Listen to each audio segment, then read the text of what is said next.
Hi everyone, welcome back to my channel. I wanted to do a video talking about my 2023 figure pre-orders. I have a My Figure Collection account that's linked on my channel banner if you want to take a look at most of what I own and ordered. But for now, let's chat on ones scheduled to be released this year, unless some of them get delayed into 2024. But anyways, let's get started.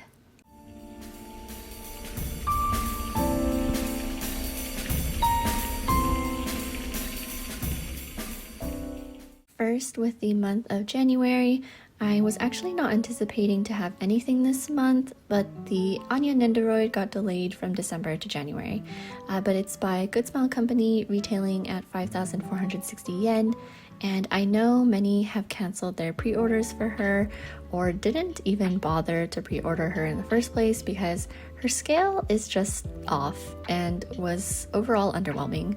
I think she would have been better as a petite scale nendoroid, similar to that one Good Smile had done for Hinata, because she really does look silly next to Lloyd and Yor, who are basically the same size.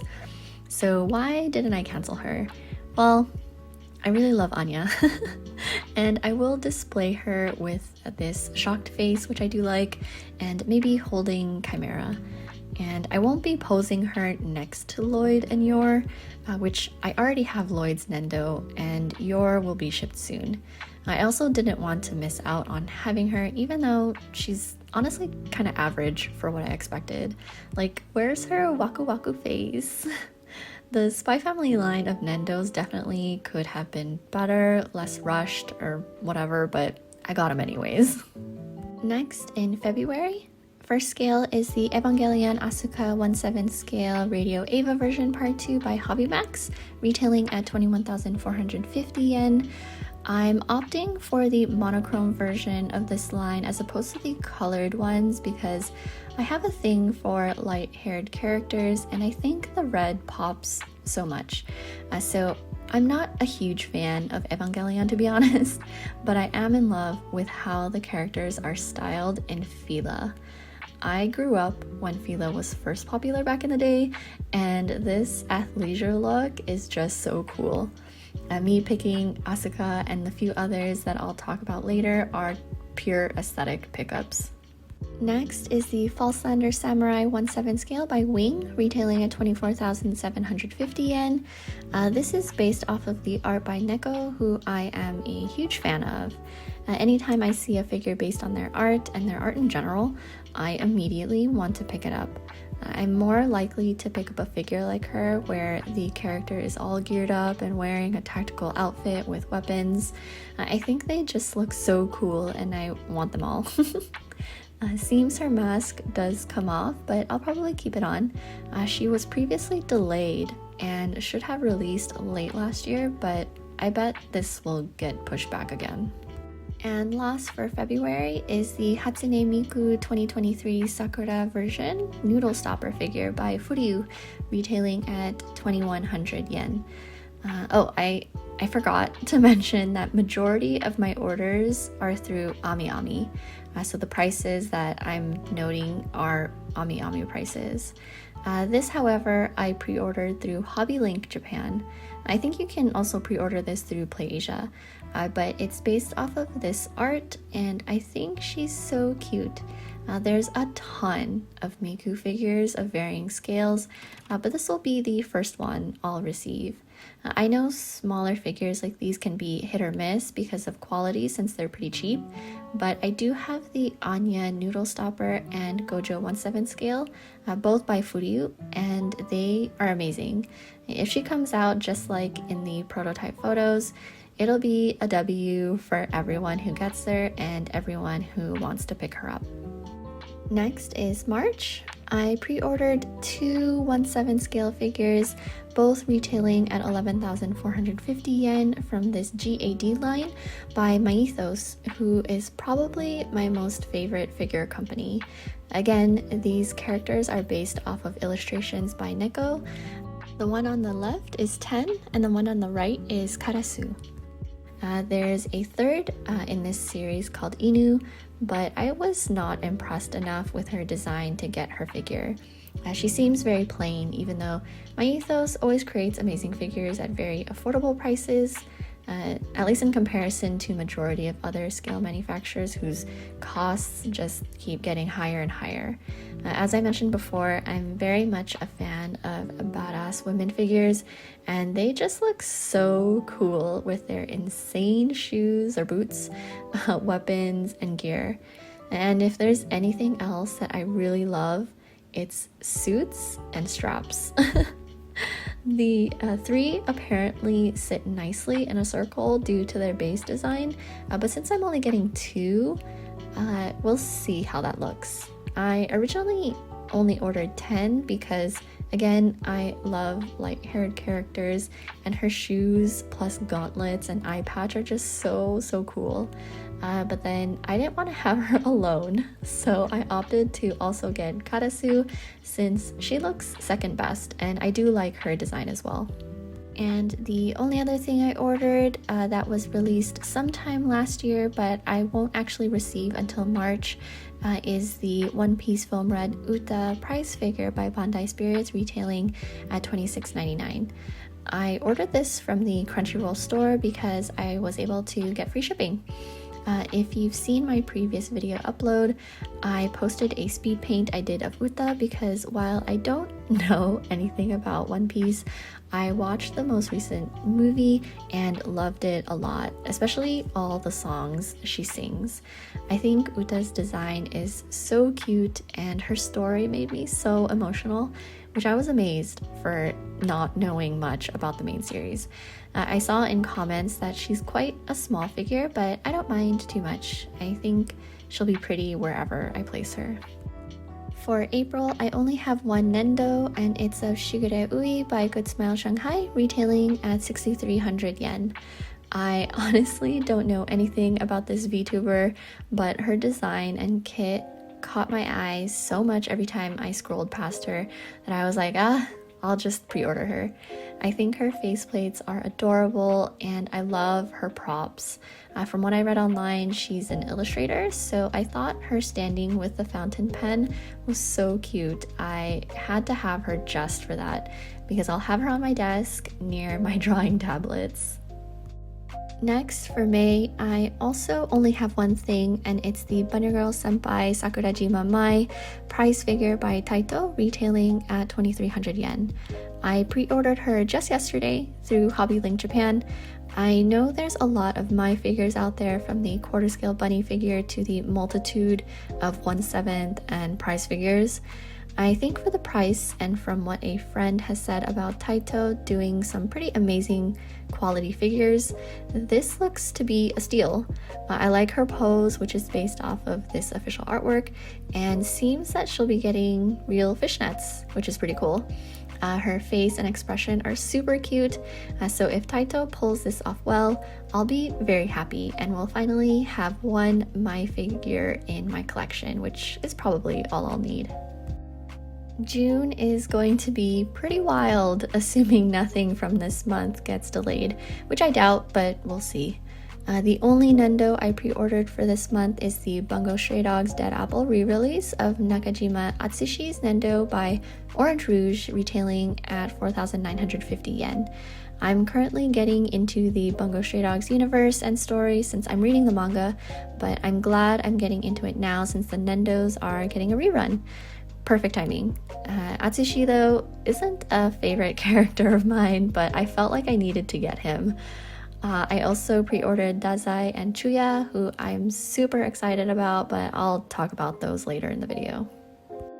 And the rest of June are scales, which makes my wallet very, very nervous. First is the Evangelion Rei 1/7 scale Radio Eva version part 2 by Hobbymax, retailing at 21,450 yen, same as the Asuka one. Again, I'm getting the monochrome version, but I do like how they kept the subtle color gradient in the Fila shoes, and then of course the other small pops of color on her jacket. The athleisure look is still going strong with the t-shirt, long jacket, and track pants. Next is the Falslander Hemet Nethel 1/7 scale by Wing, retailing at 26,400 yen. Another based on a Neko illustration and design, and seems her upper mask can come off. Second to light-haired characters, I also love pink-haired characters. This Falslander looks so good, and with a bit of a more tanned skin tone, which is super pretty. Honestly, they could have gone darker and I still would have loved her, but regardless, I'm excited to get her. That support post for her polearm is a bit of an L, but oh well. I don't know if it'll actually look like that, but we'll see. Next is Genshin Impact's Xiao 1/7 scale by Apex, retailing at 21,900 yen. His pre-order comes with a bonus poster, which will be pretty cool, but I'm over here dying in anticipation for more announcements of Genshin scale figures, specifically more male scale figures. But in the meantime, this Xiao scale is really pretty. I'm actually glad to see a different pose of him, even if he's just standing like this, because I would rather not have his figure exactly like his gacha splash art. When I see those same in-game arts so much, I get tired of seeing them. I think the photos look really nice, so I'm looking forward to seeing how Apex does with this. And last scale figure for June is probably one of my most anticipated figures for 2023, and it's the 1/7 scale Time Compass by Maithos, retailing for around $160. This is based off of the British Museum's Equinoctial Dial relic, which apparently some aspect of this figure can move. Seriously, this design and sculpt is so beautiful, and if any other manufacturer was producing this, it would be over $200 easy. So everything about this just solidifies my love for my ethos. Assuming, of course, that they pull it off, which as of right now, I'm sure they will. This will probably be delayed, to be honest, but it's fine. I will wait and wait for this figure because this is a definite must-have.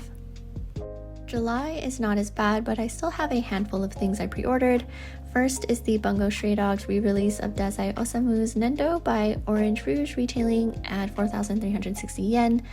I love Dazai just like the rest of the Bungo Stray Dogs fandom, so this was a given for me to pick up. I love his faceplates, they're so cheeky. And then that crazy one with just his legs from when he's floating down the river. He's such a wacky character. I already have the dark Dazai version of his Nendo, which I really love, so this will make for 2 Dazais in my collection. Next is one that I've been asking for a long time, and she's finally gonna be here. It's the Hori-san Nendo from Horimiya, retailing at 6,550 yen. I don't know why she's this much considering her design and what we get, but whatever. She's a must-have for me as a huge Horimiya fan, and of course I have to have her finally together and holding hands with my Miyamura Nendo. I'm super excited to have them next to each other. And the next 2 are the 1/8 scales of Nana Osaki and Nana Komatsu by Hobbymax, both retailing at 19,500 yen. For some reason, we couldn't order these from AmiAmi because they wouldn't ship outside of Japan, so I had to pre-order these through HobbyLink Japan. But like many others, I love Nana, and I think it'll be so sweet to have these 2 accompany my Nana manga collection. I'm not sure if I'll be able to display them in the same shelf as my volumes, but either way, I'm happy to see that these figures exist. I don't have anything scheduled for August, so skipping to September, I have 2 things. First is the Bungo Stray Dogs re-release of Nakahara Chuuya's Nendo by Orange Rouge, retailing at 4,360 yen. Again, just like the rest of the fandom, we're all starving for some Chuuya cameos. His faceplates are also super fun, and I want to have him with my dark Dazai Nendo so both of their coats can billow in the wind together. And next is the one other figure that I'm highly anticipating, and it's a very expensive one. It's the Arknights Schwarz Elite 2 version 1/7 scale by Alter, retailing for 45,980 yen. 45,000 yen. but aside from my ethos, I can always expect great things coming from Alter. So you really get what you pay for, which is serious detail and a great sculpt and paint job. But don't get me wrong, that figure price is ridiculous in the grand scheme of things. I don't know, this is just what we're dealing with nowadays. But seeing her initial prototype, I was like, yep, getting her. And then seeing her painted during the Mega Hobby Expo last year, I was blown away. I mean, her pose alone is insane, and I seriously wonder how she's fully supported. I mean, besides the obvious support post under the duffel bag, which I don't mind too much, I'm like, how is this working? But anyways, I don't actually play Arknights, but as I mentioned several times, light-haired character, check. Pretty girl with cool strappy outfit, check. Crazy weapon, check, check, and check. That crossbow is something else, and I expect shipping to cost like, I don't know, $150, $200 maybe? I don't know. She's a single shipment only, so not sure we really have a choice. She does come with a small exclusive acrylic strap bonus, which is cute. I'm sure she'll get delayed, but who knows for how long. Still really excited to have her and figure out where I'll place her.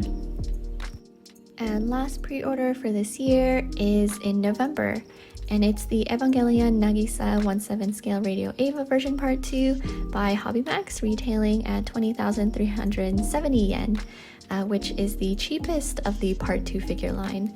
Nagisa was actually the reason why I even looked into getting these figures. I love how he's styled, and I love how he's posed. That chin up and looking down on you kind of pose, you know? One of my favorites. But he looks so good in the monochrome version, so this was an easy pre-order. While I'm here, I'll actually do an honorable mention for January 2024, and it's another Evangelion, the Mari 1/7 scale Radio Eva version part 2, again by HobbyMax, retailing at 21,450 yen, which matches Asuka and Rei's cost. Her pose is so cool, and I'm really looking forward to having the 3 other characters with her and positioned. Her pose gives some height difference to all the others that are standing, so I think she'll visually break things up pretty nicely. And I love a sneaker with a long skirt, and then a leather jacket with hoodie under. She's just super stylish. So that wraps up all my pre-orders I have planned right now for the entire year.